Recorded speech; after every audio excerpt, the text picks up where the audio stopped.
یہی ایک آیت ہے۔ اللہ تعالیٰ اسے سن کر کے ہمارے دلوں میں خوف اپنا پیدا کر دے اور اپنی ذمہ داری کے احساس پیدا کر دے۔ نوجوانوں جو شادیاں کر چکے ہیں، جو ذمہ دار ہیں، وہ بھی سنیں، اور جن کے سر پر آگے ذمہ داری آنے والی ہے ابھی سے ہی تیاری کر لو، یہ سارے معاملات ہمارے سامنے آئیں گے۔ رب العالمین اعلان کر رہے ہیں قل ان الخاسرین الذین خسروا انفسهم واہلیہم یوم القیامہ،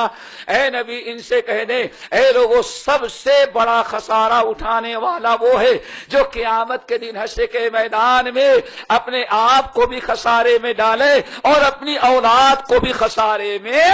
ڈال دے۔ الا ذلک هو الخسران المبین، اللہ نے فرمایا الا کے معنی کان کھول کر کے سن لو، اچھی طرح سے یاد رکھو، سمجھ لو، تمہیں وارننگ دی جا رہی ہے، یہی سب سے بڑا خسارہ ہے۔ اور خسارہ بھی کیسے؟ اب ذرا سنیں، لہم من فوقہم ظلل من النار، ان کو ان کے بچوں کے ساتھ ماں باپ بھی ہیں اور بیٹے بیٹیاں بھی ہیں، سب کو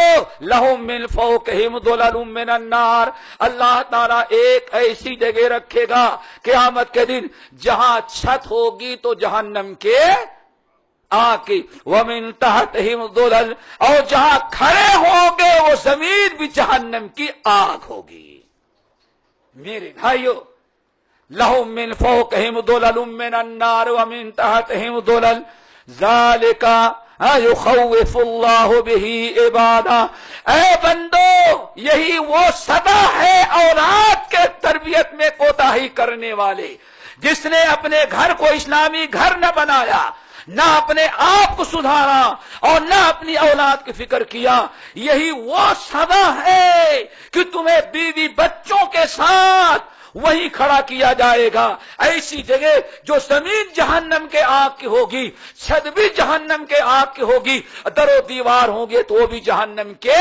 آگ کے ہوں گے۔ ذالک یخوف اللہ بہ عبادہ، یہی وہ سزا ہے جس سے اللہ تم لوگوں کو ڈرا رہا ہے۔ یا عباد فتقون، میرے بندو ہم نے تمہارے اوپر دو ذمہ داری ڈالی ہے، اسلامی گھر بناؤ، اپنے آپ کو سدھارو اور اپنی اولاد کو سدھارو، تم بھی مسلمان فرما بردار رہو، بچوں کو بھی فرما بردار بناؤ۔ میرے بندو یہی وہ چیز ہے جس سے تمہیں اللہ تعالیٰ ڈرا رہا ہے۔